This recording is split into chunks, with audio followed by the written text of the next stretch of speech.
dear. Oh, am I live? Oh, we're here. Thank God for that. Webcam went off. My microphone went off. Oh, I hope it goes well today, guys. Welcome on in and happy Tuesday. I have a lot to talk about. No music because my live streams keeps on getting banned in several countries. Nevertheless, we still have that bagging intro. Happy Tuesday, everyone.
Good evening, folks, and welcome back to Alien Addict.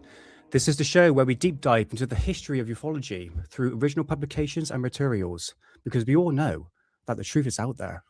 Welcome on in. Oh my God. What's going on with Alien Addict all of a sudden? It's gone bananas. I honestly, guys, I can't believe it. I'm literally in shock. So for those are new into Alien Addict, I'd like to welcome you into Alien Addict because I've gained like so much subscribers. Oh my God.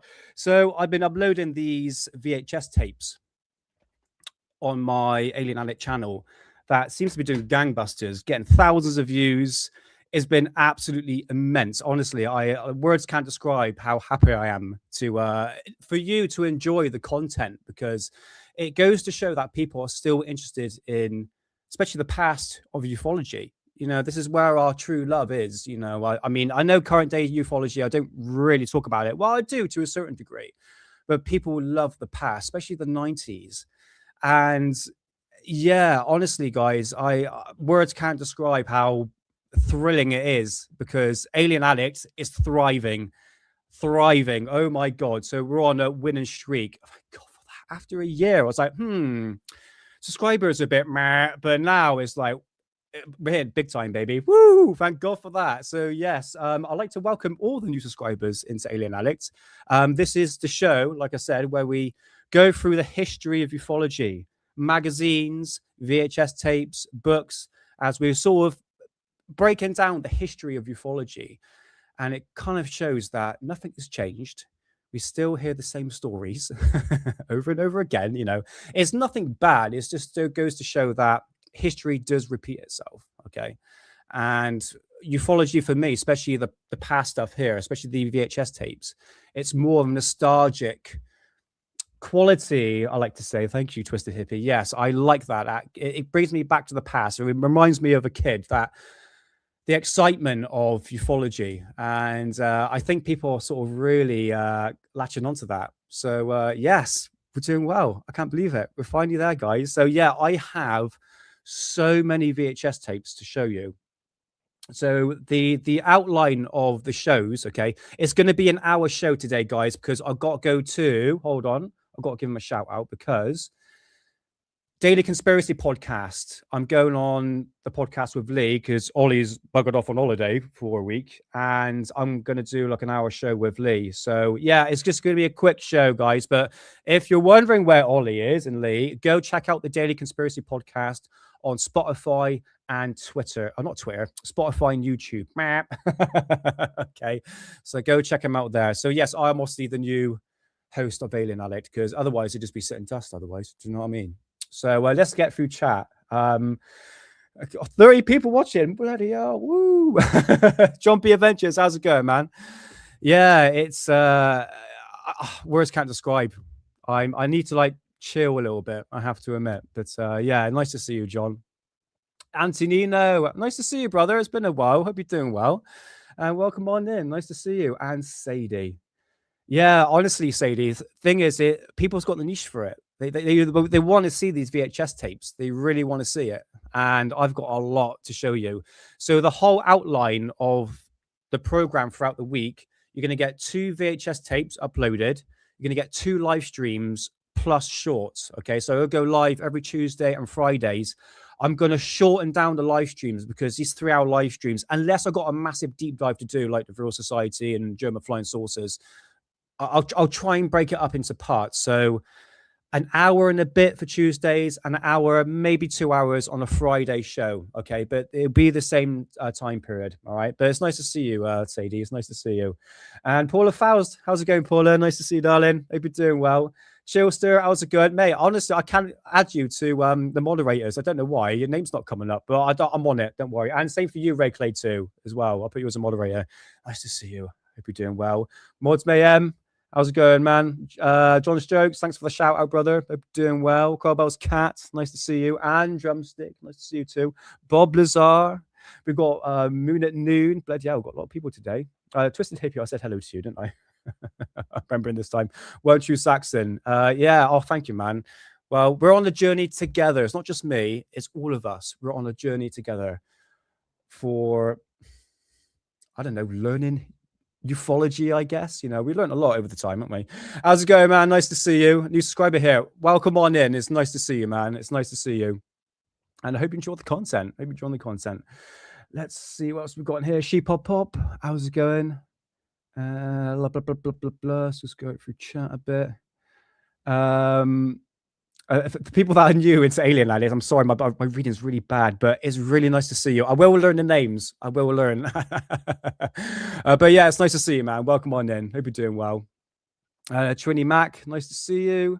I think that is everyone. UFO.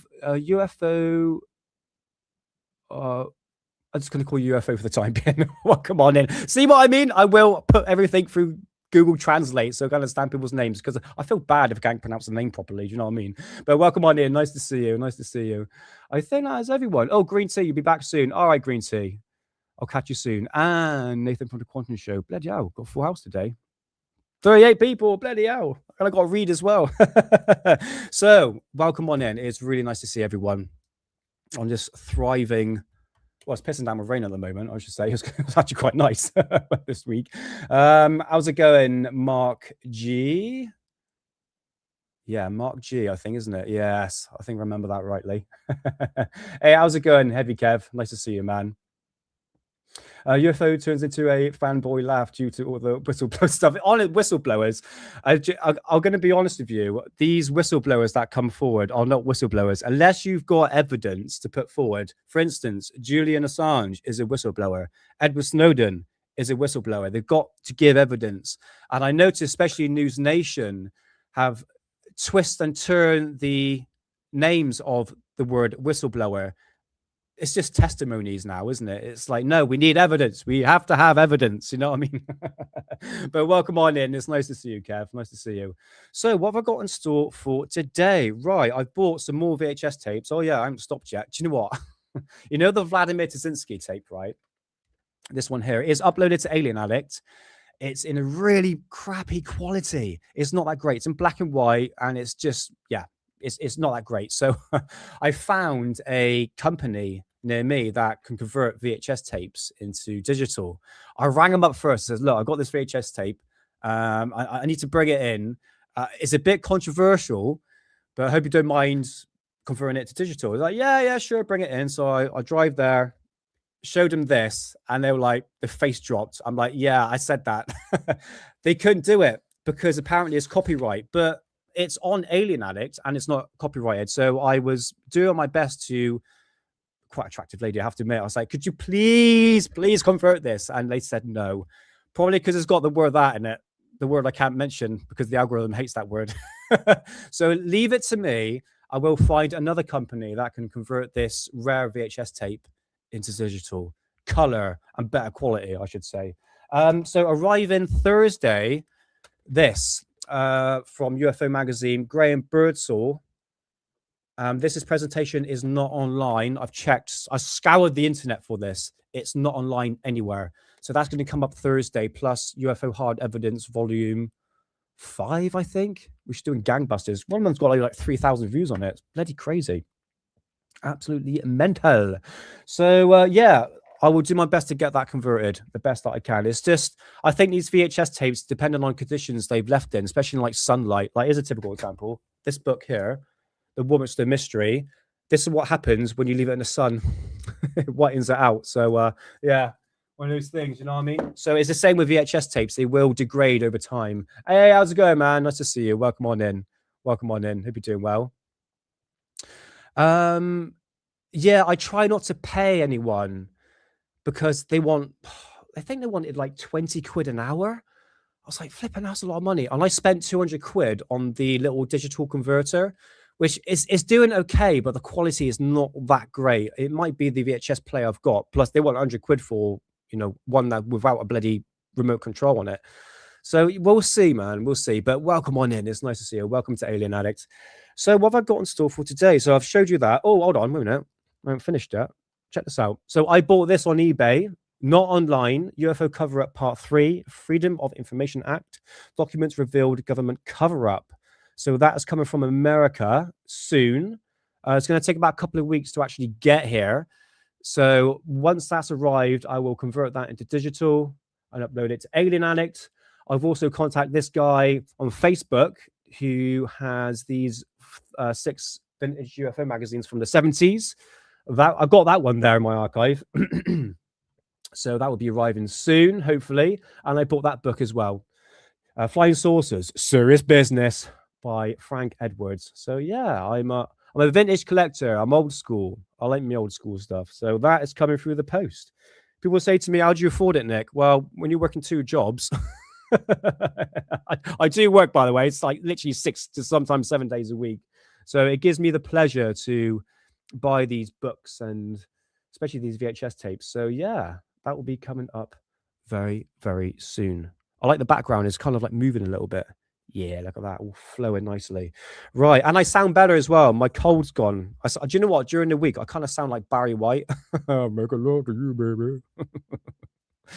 Right, okay, let's do that. Vlad, I've done that. Graham, and so with the VHS rare ones, there will be a slight watermark of the Alien Addict logo in the corner, because when I was on X, right, I was like, it was to do with Linda Moulton Howe. I've got it over there. I'm not going to bring it over. It was the Aliens Reasons to Believe. There was one copy online, which was uploaded a couple of years ago. And then I uploaded my one. And then when I went to X, I was like, oh, someone's taken a clip. And it got like 50,000 views. I'm like, oh, I could have done with that, you know, have a bit of recognition and all that. So I'm going to put a slight little watermark in the corner with the Alien Addict logo, as you can see in the top right hand corner there. So I hope it wouldn't disturb the viewing pleasure, but any recognition would be much appreciated. Even though Alien Addict's thriving at the moment. Oh, I'll tell you what, you know that book I just showed you? Hold on. I've got to show you something. I haven't brought it up. It wasn't. I wonder if it will come up here. Maybe. Oh, it was hilarious. I was like, babe, I want to buy this. It's like, what is your obsession with Maria Orsic? Because I know she doesn't exist. In fact, when you get to Vril in a second, because there are some new information that I didn't realize, first of all. 2 seconds. Have a little look. Can I find it on here? Is it on Etsy? No. Basically, it was a bed sheet with Marie Orsick's face on it. I'll bring up on Friday's show anyway. I'm not gonna dwindle too much on that, but yeah, it was quite hilarious. It was like, shall I buy the book or the 30 quid bed sheet? And I'm like, I think I'll buy the book, to be honest with you. So right, okay, first things first. Rendell Stevens. I know it's a bit of a controversial figure. I'm not going to talk about, what I've talked about in the past about the guy. I have a bunch of books here. I'll tell you what, I do have a collection of something else which I need to sell in order to buy these books. So this book sold for £1,000 on eBay. You can't believe it. So I'm collecting all his books at the moment. I know a bit of a controversial figure, but nevertheless, there's a little interview about him. Well, about German flying saucers. Let me correct that. So UFOs around the world, Matt, go like and subscribe. He showed a video of Rendell Stevens' interview, and I'm just going to play just a very, very small clip of Rendell Stevens talking about German flying saucers. Okay, so you see the guy's face that pops up because he's pretty much, well, he's passed away now. But he does talk about German flying discs and like some documents that came forward. I'm going to slightly talk about the Vril Society, and I'm going to play a guy who contacted me on X, who is like the OG of German flying saucers. He's probably got more publications than I have, and his name's Theo. Okay, so what I'm going to do first of all is play this. I've really got to rush on this show because I ramble too much, and I've only got an hour to do here. So here we go. Let's check this out. Okay. I'm Wendell Stevens, Lieutenant Colonel, United States Air Force, retired. I have been investigating this phenomena for over 50 years. It actually began in the Air Force when I was reassigned to Alaska. I was working in the Foreign Technology Division of the Air Technical Intelligence Center. Hey, John Key, nice to see you, brother. Welcome on Ohio. In. Nice to see you. I was a test pilot in the Flight Test Division there. All pilots had to have an additional, actually a primary duty. Flying was your additional duty. So my primary duty was in the Air Technical Intelligence Center screening the captured war documents from the former enemies. And they were coming in by the ship road to the ports and the truckload to Air Materiel Command. I had save lists from our contractors, government contractors. I had save lists from the government. We had our own save lists, and I had my own particular save list. And what we didn't save was sent to the shredder, was shredded and burned. So he's talking about documents here, okay? So I was going to say, the people that are new into Alien Addict, if you want to know about German or Nazi flying saucers, I've broken down that conspiracy like literally the balls, tits, and ass on that one. Honestly, go onto the playlist, the German flying saucer breakdown. I've got 23 parts and over 55 hours of me literally breaking that conspiracy down, man. Honestly, that is a proper deep dive. That is my forte, I should say, in regards to that conspiracy. Okay. So he's going to be talking about filled propulsion flying saucers, and we're going to get to that in a sec. All right. So let's continue what you're saying. And some interesting things came back. One thing, for example, that went across my desk that I later was very sorry about was a map from Germany. It was a battle map, and it was in color, and it showed the array of forces near the end of the war, near the collapse of Germany, and it showed what the forces coming from the east and from the west, and what looked like an escape corridor to the south if anybody wanted to get out. That was all white. Now on that map were 9 little Saturn-shaped symbols stamped on with a rubber stamp. And I didn't know what they were, and I didn't know what they meant at the time. And I sent the map to the shredder, and it was burned. And later, I found that those were the Kugelblitz development facilities run by the Germans, where they developed their own disc programs. Right. Okay. Maybe a clarification. The Kugelblitz, most probably they're talking about the flying discs, which are the turbine-driven aircraft developed in the early 40s by Rudolf Schriever, Otto Hobbemoor, Giuseppe Belluzzo, and Dr. Heinrich Richard Methe. You can probably add Niles Christine Christinason into that mix, as well as Joseph Andreas Epp, which I've gone into massive detail into that. So that is like the first conspiracy of the German flying, well, they're called flying discs or Kugelblitz, all right? Go on to the playlist. The first 3 parts, I believe, talks all about that. And then I was sorry that I had destroyed it. But later I found a copy of a similar map in a book published in Canada on what they called the Samizdat by Mattern and Friedrich, that showed a similar map, or maybe even the same map, that showed those 9 positions. Right. I know exactly what he's talking about. Let me put it a bit bigger. Right. Very controversial figure. Where is it to? So this guy, got to hide the source cut. This here is a publication from 1970 called UFOs, Nazi Secret Weapon by, well, his real name is not Mathen Frederick, is actually called Ernest Zudet. Okay, very controversial figure. He had a publishing company in Canada that had books like this, but also like Holocaust denying books, and very, very controversial figure. In fact, he was banged up in jail for it. And in here talks about not Haunebu, not anti-gravity flying saucers. That didn't appear until, I'll show you the publication in a sec. We are talking about the turbine-driven aircraft, which seems, I mean, you could back engineer these sort of craft like that. Okay, this is what we're talking about. These are created by, like I said, Richard Methay, Otto Hobbermoor, Giuseppe Belluzzo, and Dr. Heinrich Richard Methay.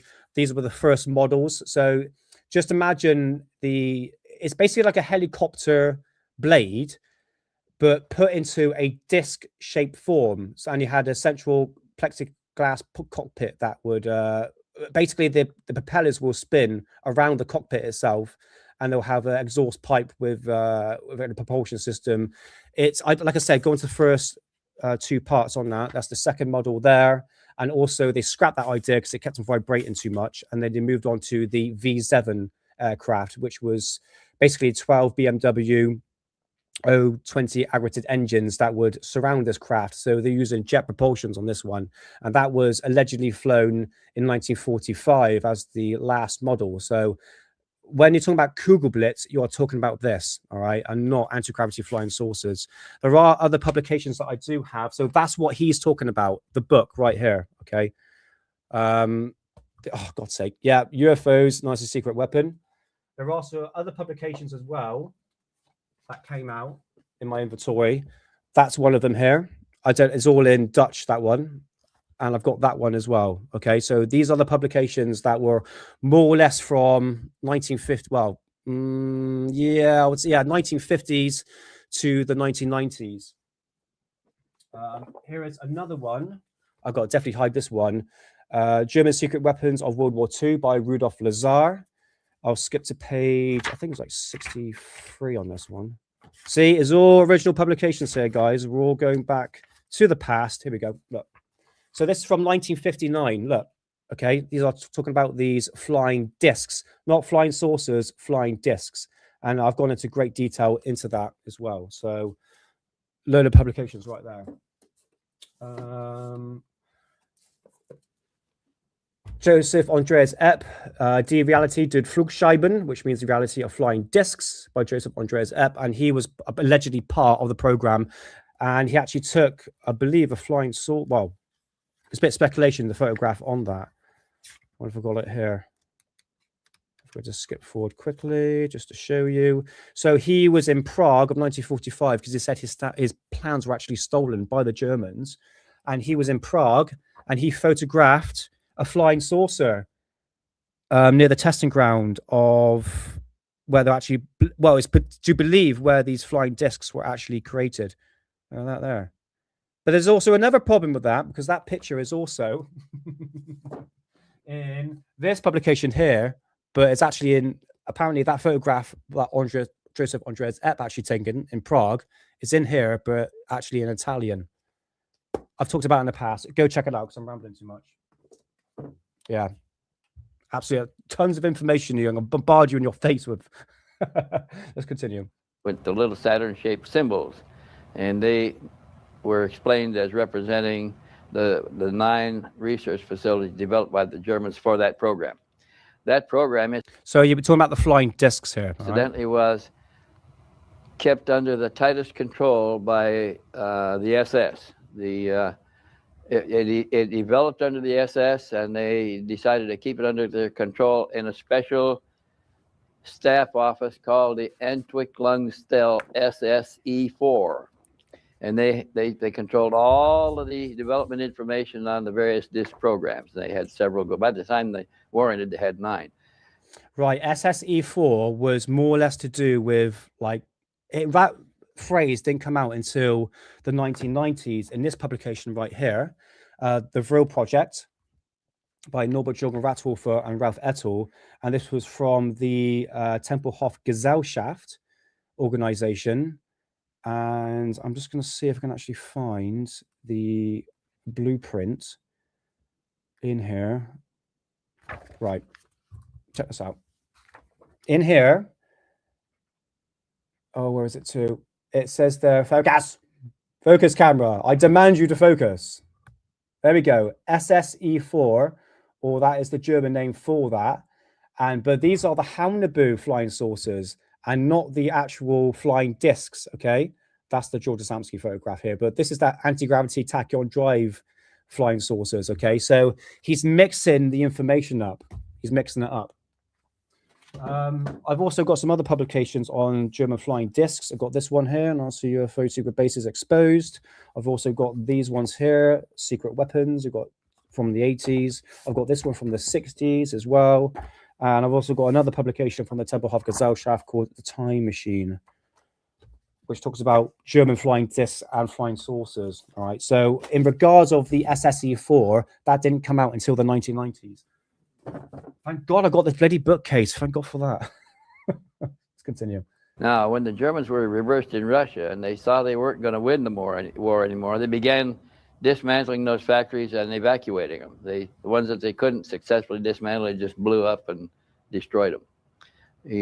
We believe that the Russians captured one partly intact, enough to get some information out of it. We were unable to capture an intact facility, but we did capture something like 9 of their discs in various stages of development and shipped them back to White Sands Missile Test. Allegedly. Now, there's one speculation, which I think, I'm going to bring this up here. I spelled that wrong. Car VZ9. Okay. Right, let's do this. I'm going to show you. There are some sort of truth. I think that's everything what he's talking about there. Project Sign, as I said, was organized on the ground. Okay, so he was talking about the flying discs that were brought over, or at least some sort of blueprints. I mean, you could probably add Operation Paperclip, but the Nazi scientists actually came forward from Nazi Germany into America. Well, obviously, that's not a conspiracy because, you know, Werner von Braun, you know, amongst other people. Hey, hang us tight. Nice to see you, brother. Welcome on in. So, in regards of what Rendell Stevens were talking about, the flying discs, okay? Hold on. Let's bring up that one. Sorry. Let's bring this one up. They got some stuff in here to show. Right, here we go. Right, this, okay? These flying discs. So, like I said, these were a turbine-driven aircraft. So, on the sides here was a massive blade that would spin around. You had a central plexiglass cockpit, and you have bumpers underneath for landing pads. You had exhaust propulsion systems, and the actual blades itself will actually tilt, so it can actually like go side to side. The problem with this style is that the fact that it kept on vibrating too much. So they scrapped the 2 models, and eventually all 4 scientists, we can see Beluzzo, he said Richard Schriever, Dr. Hunter, Richard Mithay, and Giuseppe Beluzzo, and all those 4 scientists came together to build the V7. But that concept of the turbine-driven aircraft looks like the VZ9 Avro car, which is this. So this was developed in the 1950s by Canada, and then the Americans adopted the concept. And can you see that there? Yeah, there we go. Let's put it a bit bigger for you guys. All right. This is what I believe the concept of the German flying discs originated from, because like I said, the German scientists that came over through Operation Paperclip, and one of them was Dr. Heinrich Richard Mithe. And he allegedly came forward in a magazine called Tempo, which he said he was employed by Canada Aerospace Company to develop this aircraft. Now, this aircraft, as you can see here, you got a tiny little turbine-driven aircraft right here as a propulsion system, and this thing just bobbled up and down. It didn't really do anything. Okay, so there are video footage of this. I tell you what, let's have a little look. So we've got video footage of this somewhere. It's bloody terrible. Oh, here it is. Oh, you can see that there. There it is. That's the VZ9 Arrow car. Just bobbed up and down. It didn't take off, in supersonic flight and all that.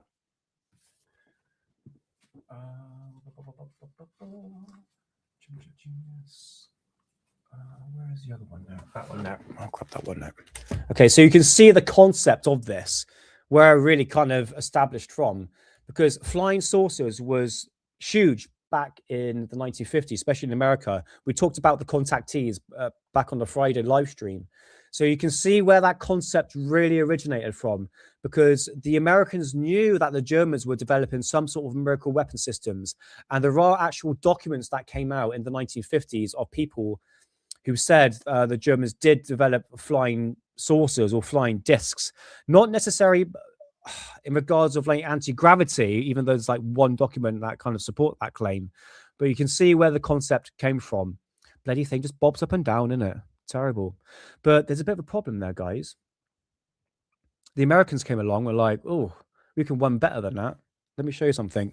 This book called Secret Projects Flying Saucer Aircraft, which kind of goes all the way through the 18th century in regards of circular disc-shaped aircraft.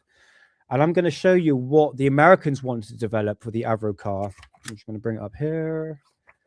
Give me 2 seconds. I'm just going off the whim here, guys. Have a little look. So that's Dr. Heinrich Richard Mithe. I can't even see that there. There he is. That's a picture of him. That came forward in a magazine in the 1950s, as well as Giuseppe Belluzzo and Richard Mithe. But the real Avro car, I'm going to show you 2 seconds. Where is it to? Okay. So the Americans adopted the Avro car program from Canada, and they wanted to create this. Hold on a minute. This book's bloody heavy. A bit now. Right, okay. That there. Can you see that? Hold on. There we go. So it was a completely different concept of propulsion system by using jets, okay? So in regards to what was seen in America in the 1950s, there's another one there. And these were using these jet propulsion systems instead of the sort of turbine propulsion system that was in the central part of the aircraft. So you can see where most probably that a lot of these concepts of flying saucers seen in the sky in the 1950s could have been military aircraft. In fact, the CIA sort of came forward. Actually, I can play a clip of that. I'm going to show you something really interesting. It's in my archive right here. I saw it this morning. I was like, oh, that's really good to play. It's only a short clip. It's from the 1950s, and I think it's worth going through. 2 seconds, guys. I should have brought this up. Where are we to? Where are you to, you bastard? Hold on. Flying Saucer Mystery. There we go. Let's bring this up. See if we can bring this up on YouTube. But anyway, I would like to welcome all new subscribers into Alien Addict and hope you enjoy the content. Going back through original publications to understand what ufology has been going through, and nothing has really changed. Let's have a little look. I think it is that one there. Yes, there we go. Beautiful. All right, little 10-minute clip. So I want you to pay attention That book is still in the wrong place. Yeah, I need to sort out my my book collection. Honestly, it's all over the place. I know it's sticking out like a sore thumb, isn't it? You're in the wrong place, mate. I'll see. I need to get another one, Sadie. So the background will be like all books. I think it look quite nice, actually. Yeah. So anyway, nevertheless, check this out. This is a very old clip in regards of flying saucers in 1952. Now, the term UFO was coined, but it was more or less the topic of flying saucers. Okay, check this out. The flying saucer, a 20th century mystery, cannot be ignored. The strange discs have been reported by sober Americans since 1947. Just what did these people see?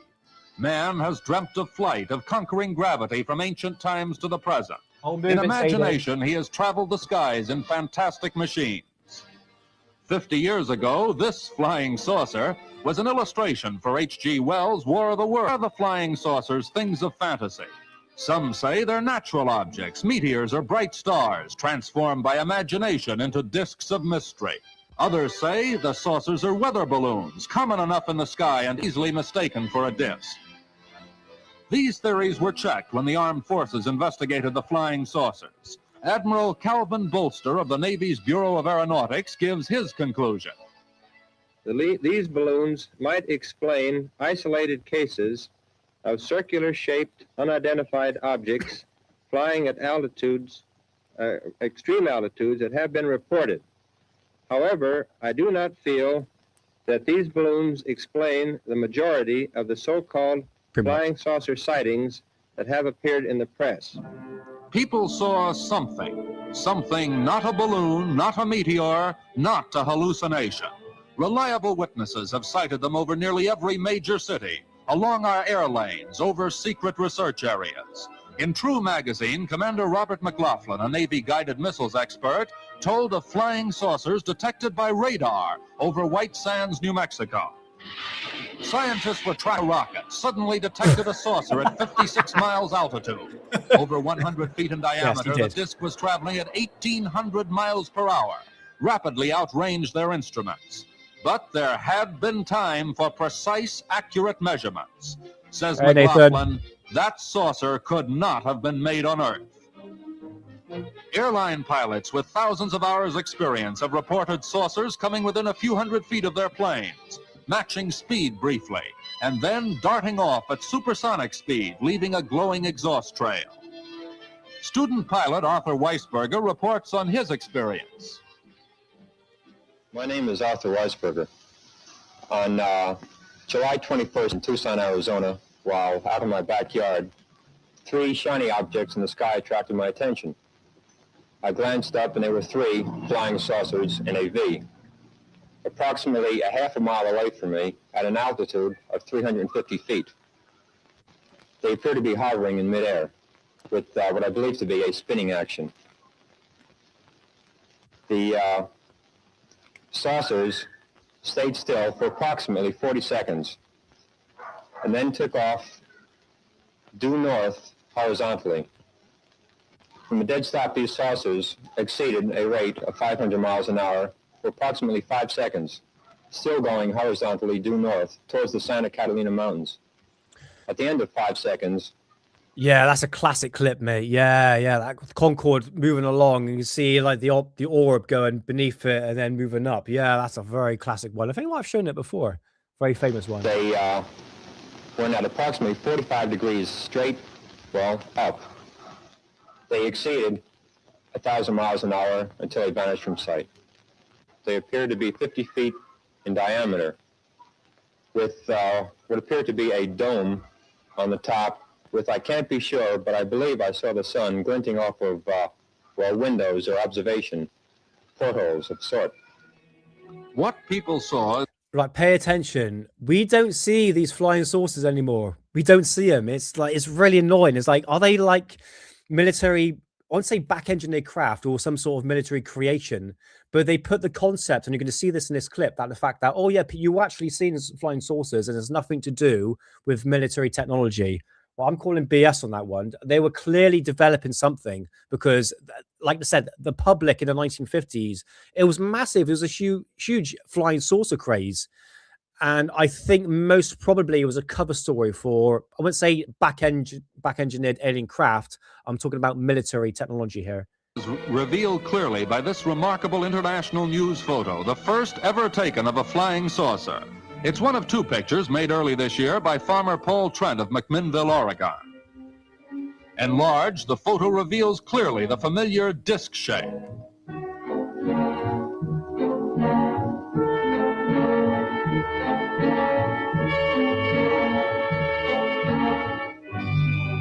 Trent was able to snap only 2 photos of the saucer. He estimates the size at about 20 or 30 feet.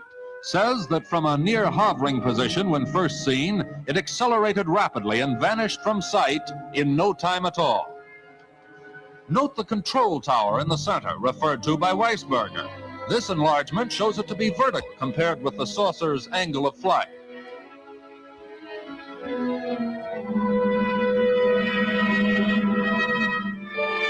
Sid Mortner, executive editor of International News Photos, comments on these unusual pictures. All right, mate, sweet. Our agency refused to release photographs of a purported flying saucer to the newspapers of the country until we could inspect the original negatives.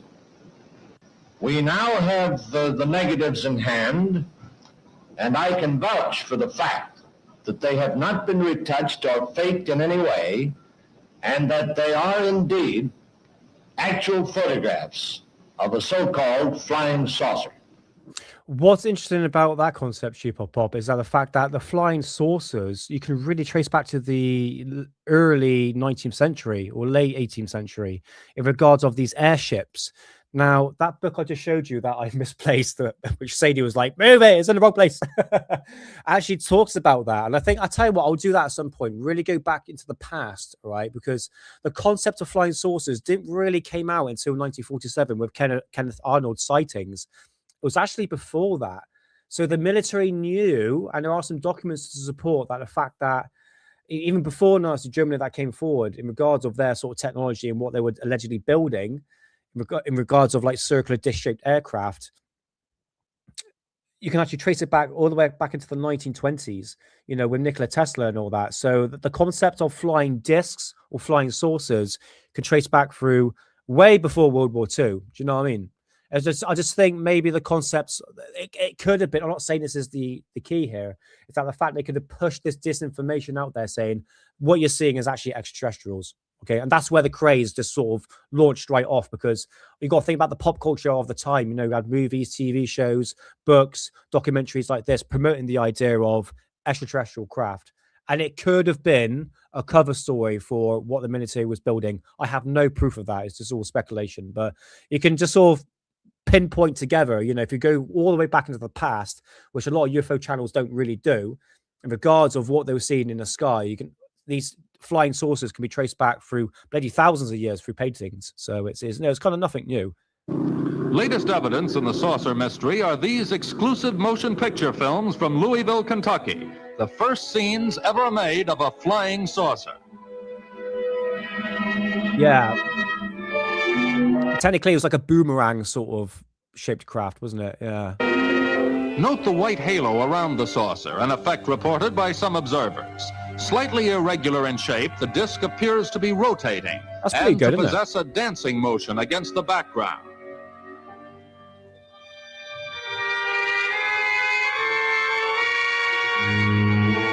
A staff cameraman of TV station WHAS was on routine assignment when he heard a loud whooshing sound overhead. Looking up, he saw the saucer hovering in the sky.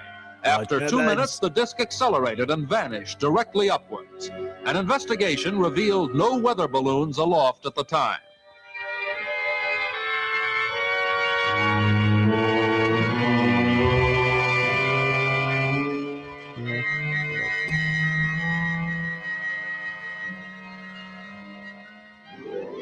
Are the saucers a U.S. secret weapon?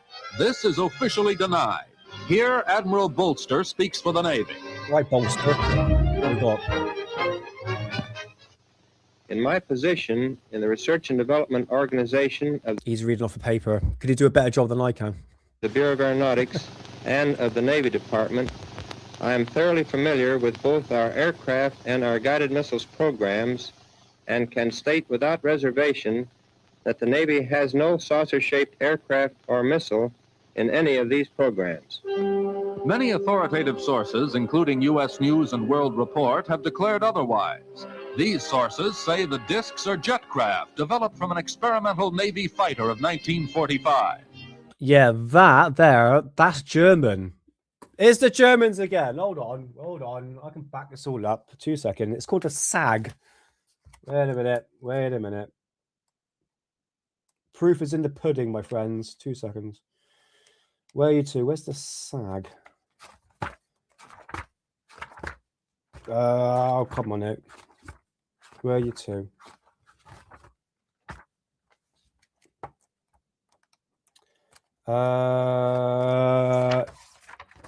Hold on a minute. I can't find it. But believe me, that's actually German technology that there from the 1930s. But only one model of this plane ever flew, says the Navy. Some experts point out that only 30 years ago, rocket development was in this crude state.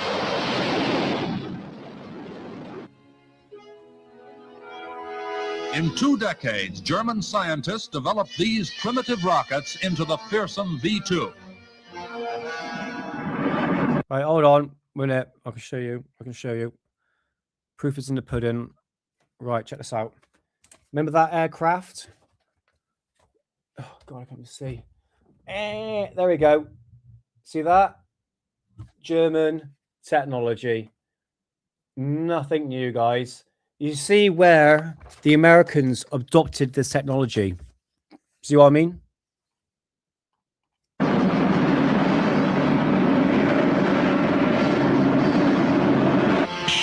No major improvement on the V2 has been made public since the war, despite intensive research by U.S. engineers in cooperation with German rocket specialists. Are the saucers the secret descendants of the V2? See? It's all German. You're all right. The author of this book, Annapolis-trained ex-Marine Major Donald Kehoe, says the saucers are not from this Earth, that they far outperform any craft that man can build today. After a 1 year's investigation, I believe that the flying saucers... May Reza likes the flying saucers. ...seen by veteran airline and Air Force pilots are objects from another planet. The Air Force itself has officially admitted that flying saucers exist. This statement appears in Project Saucer Case number 75. Not only that, the Air Force has officially analyzed the motives of possible visitors in space. Here is a direct quotation from the official report. Such a civilization might observe that on Earth we now have atomic bombs and are fast developing rockets. In the past history of mankind, they should be alarmed. We should therefore expect at this time above all to behold such visitations. Agreeing with Kehoe is Commander McLaughlin. From his observations, we the people constructed this model of a flying saucer as it might appear in interplanetary space. I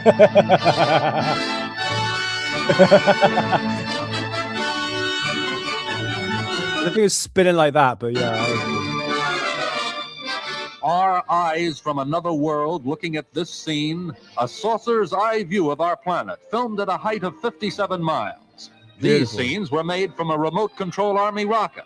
But today, visitors from space may be studying us from similar heights. Fantastic. Look at that, 1952. Beautiful. Hey, how's it going, Ed the alien? How's it going? Eyes to the skies, people. Yes, eyes to the skies, because there's a lot of BS when it comes to like UFO sightings now, brother. I understand that. But nice to see you. Welcome on in. Hope you're doing well. So there we go from 1952. You know, it's all backtracking to see whether or not potentially the flying saucer phenomena could have been a covert operation or a misinformation in regards of pushing that information to the public to cover the fact that the military was developing some sort of military aircraft. But like saying, oh, you're actually seeing extraterrestrials, just putting it out there. Right. I've got to end the show in like 10 minutes. I'm briefly going to talk about Vril. I'm going to scoop over really, really quick on this one. Okay, so if you want to know anything about the Vril Society and all that, Go check out my bloody hell, where do you start on this one? On my playlist, part 7 onwards, I talk about Vril Society, Maria Orsic, and the 12 Sisters, etc., etc. I've gone through massive detail into that. So Theo on X contacted me because I messaged him because he had the original publications right here in regards of German anti-gravity flying saucers and the expansion of the Vril Society. Just quickly, I'm just going to gloss over really, really quickly on this one, and they're going to play his clip because I've got to end the show quickly soon. So, the coming of the new race from 1871 by Edward Buer-Lytton talks about Vril. This is where the Vril concept came from. It was like a mystical force, an energy force, a bit like Piranha, Chi, that sort of mystical source from the ancient times. And this can actually be used to like power flying machines, healing, destroying planets, etc. So it was that mystical force, and that's where Vril concept came from this book. It's a science fiction book. Okay, it's talking about an underground civilization called the Vril that would use the power of Vril, and it also could be used in a liquid form as well. Skip over to this book, the Helena Blavatsky, Isis Unveiled from 1877, talks about the concept of Vril, but is more in a spiritual form, okay? Also, again, in her book as well, in 1888, called The Secret Doctrine by Helena Blavatsky, also talks about Vril. There's some other books that came out in the early 19th century. This one here, Panic in Paris, which talks about the concept of Vril as well, being used for powering flying machines. Skip forward to this publication right here called Vril, the Cosmic Primal Force Rebirth of Atlantis, which does mention Edward Buer-Lytton's book, The Coming Race, which I've just talked about, where the whole concept of Vril was established. And this was used, this is obviously a real publication from 1930 that came out in Berlin, talks about Vril, but more or less in a spiritual form, okay? Skip forward to this quote here. Well, it's not really to do with Vril, but this is Hermann Oberth, a rocket engineer that was deported from from Germany into America through Operation Paperclip. And this is one of his quotes here. "We cannot take credit for our record achievement in certain scientific fields alone. We have been helped." And when he was asked, "Who helped you?" He says, "People from other worlds." So that's a very, very interesting quote that he said in the 1950s. There was a Willy Lai, another rocket engineer that came from Germany into America, which talks about the Vril Society or some sort of society in regard to Vril. But he mentioned Edward Buer-Lytton's book. You see it right there. So again, it's mentioned that science fiction book once again. So there's some Vril Society, there's no evidence to really back it up whatsoever, but we'll get to that in a second, right? So that was mentioned in the 1950s. This book right here, Morning of the Magicians, I have this book, which talks about the Vril Society, and this was established in the 1960s by these two authors here. And this was to do with, again, using Vril in a mystical form. Skip ahead to the Vril Project. Hold on. Which is this one here. So skip forward to the 1990s. This original publication from the Tempelhof Gesellschaft, or the THG Society, talks about the expansion of the Vril Society and Maria Orsic and the Seven Sisters, and especially the Howland and Vril flying saucers. And that is the concept of anti-gravity flying saucers, not until 1992 in this original publication right here.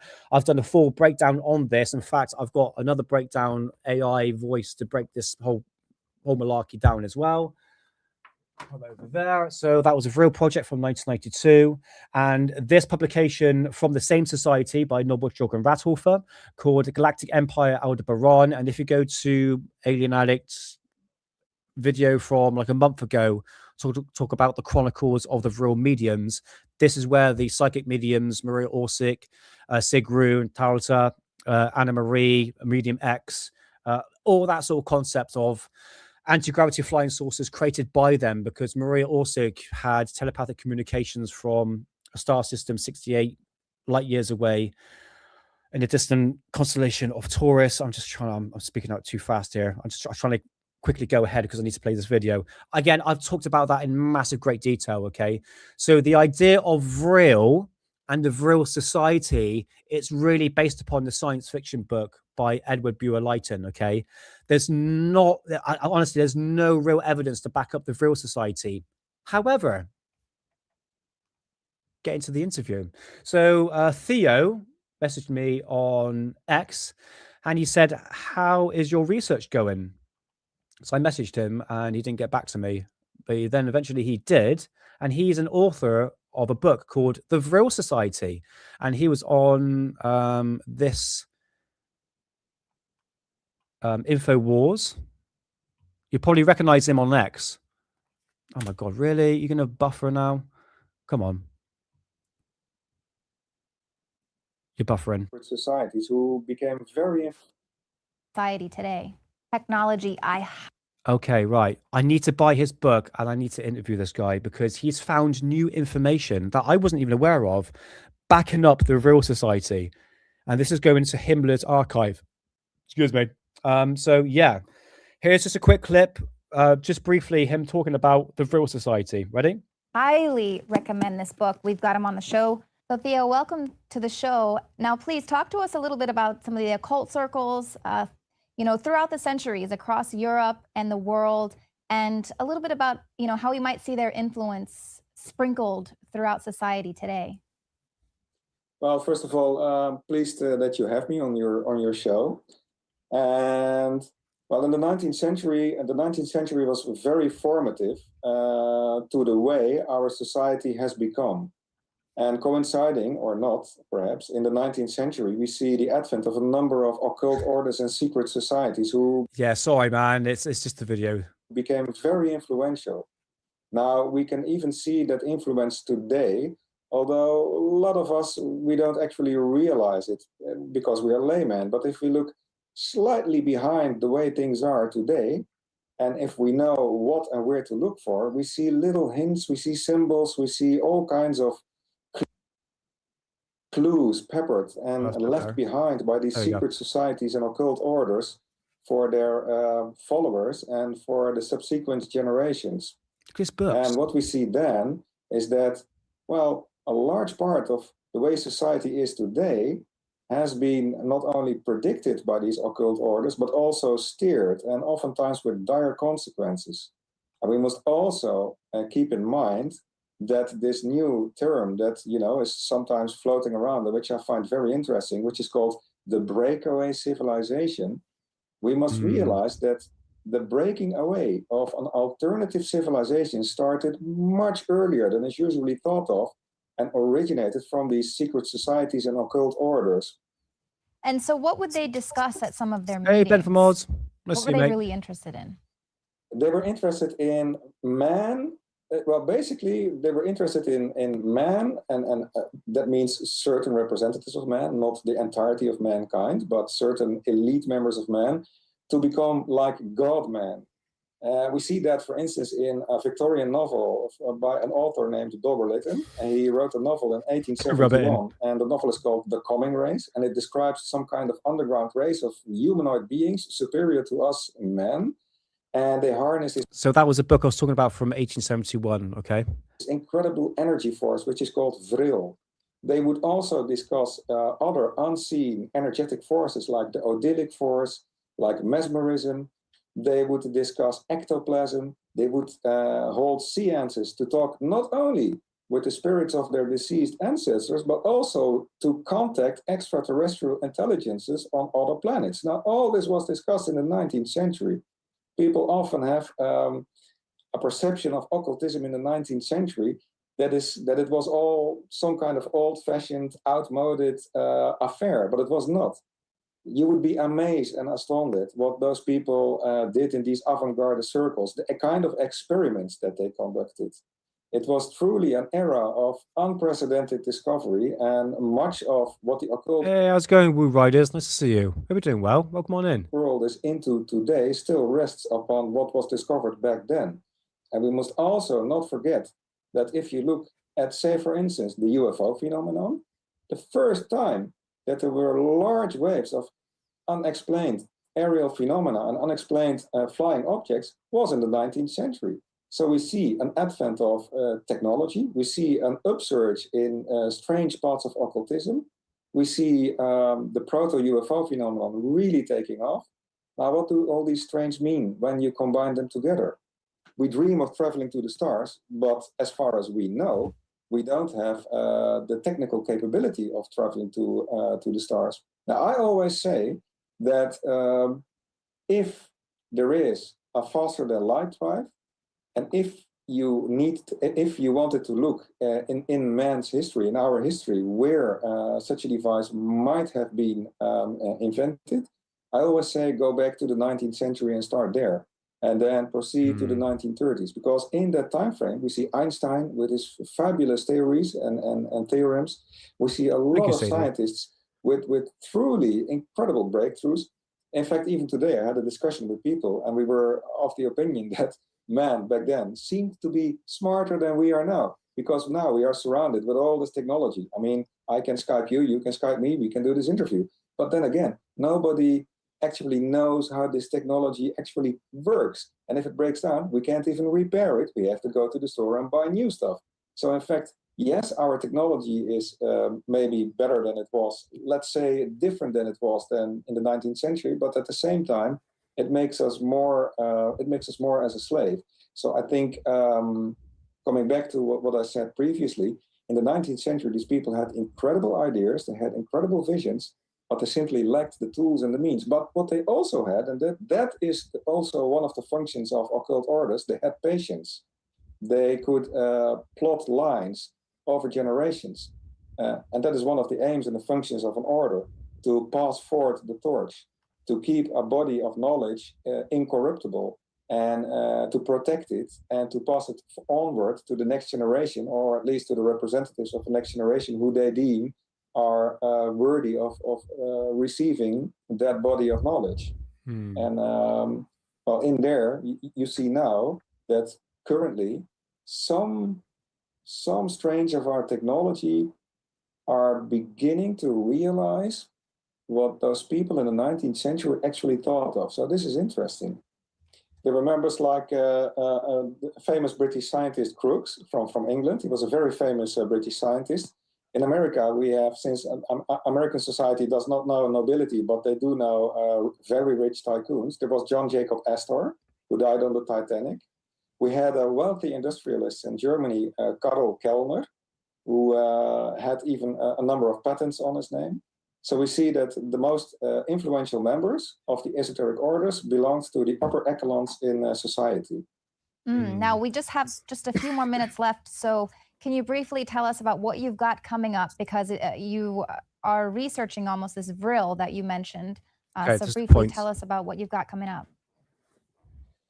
I have been researching the most secret German order that has ever been into existence, which is called the Vril Society, for 30 years now. And finally, I was able to, much to my pleasantry, I was finally able to solve the mystery by gaining access to a secret archive with original documents. Just recently, I went to a place in Germany, which was a castle acquired by the Dark Lord of the SS, Heinrich Himmler, which was his Dark Camelot, and which was to be his center of the world. And it's all part of my my research, and this will come out in the book that will be released in February next year. And there we will be reading what the Vril Society was really into.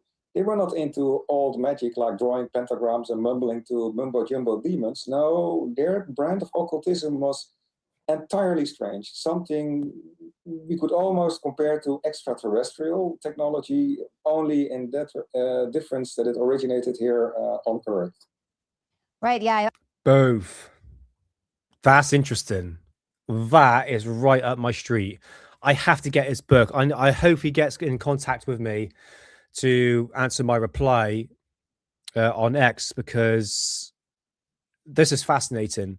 I need some sort of proof to back up the Vril Society was real. I will remain open-minded. The Maria Orsic story, I think that was more or less invented, my personal opinion.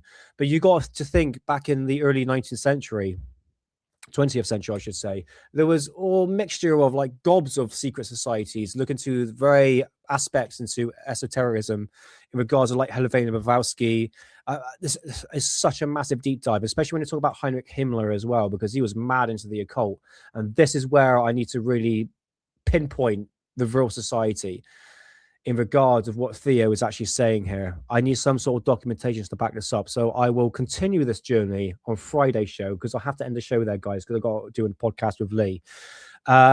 So yeah, that's, I mean, Vril Society, I remain open-minded, okay, but there's just pretty much like a lack of evidence to back anything up.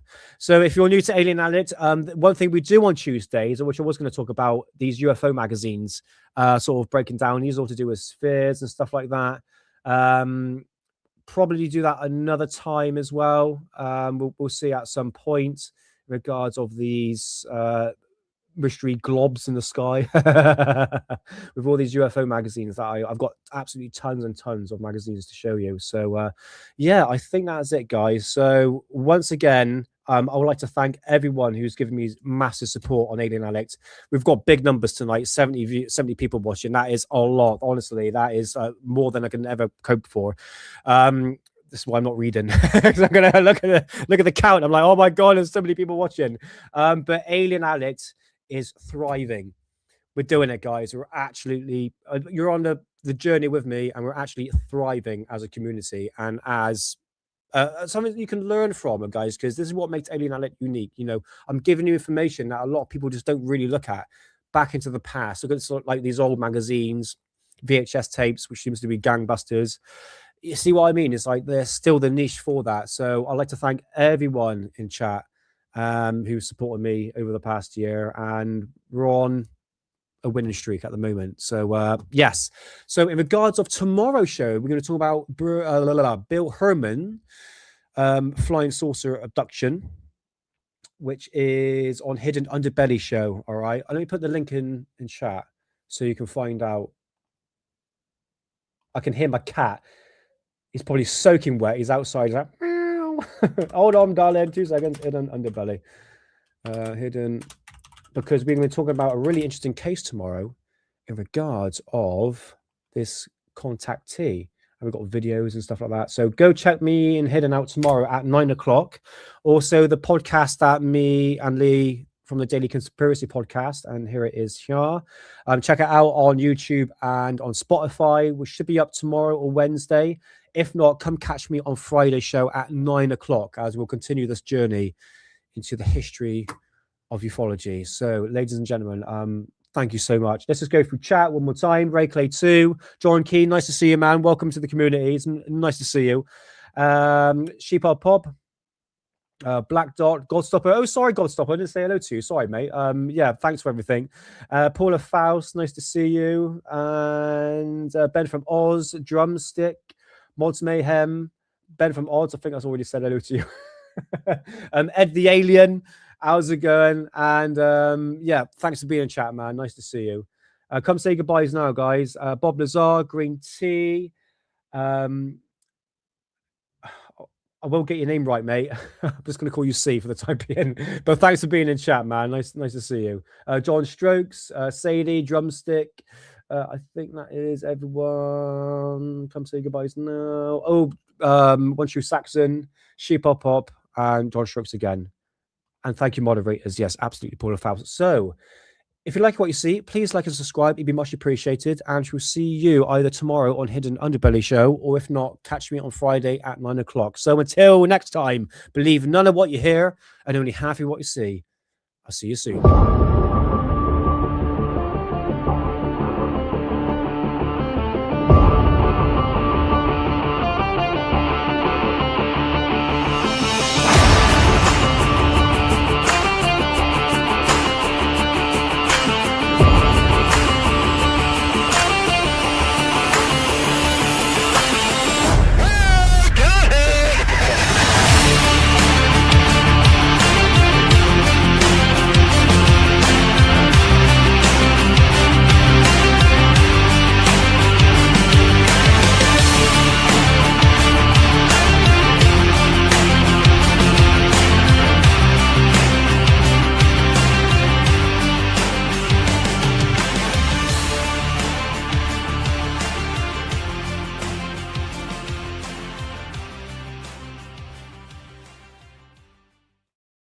Oh, much appreciated, guys. Thank you so much for being part of the community. It's much appreciated. Green Tea, no, I'm going live on a not live. I'm going on a podcast, which will be uploaded tomorrow on YouTube and Spotify, the Daily Conspiracy Podcast. And guys, thank you so much for being part of Alien Addict. It is much appreciated. And I'll catch you soon. Have a good night.